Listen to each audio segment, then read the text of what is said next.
Hello guys, in today's video I'm gonna show you how to find server profile settings on your account on Discord, easy and quick. First click here, and now here you will find edit server profile. Click on it, and here as you see you can edit your server profile. You can edit server nickname, add pronouns, and after this click save, and it will be saved.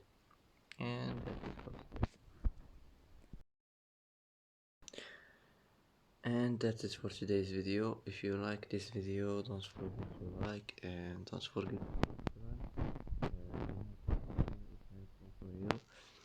And thanks for watching. Thanks for watching till the end, and see you in the next video.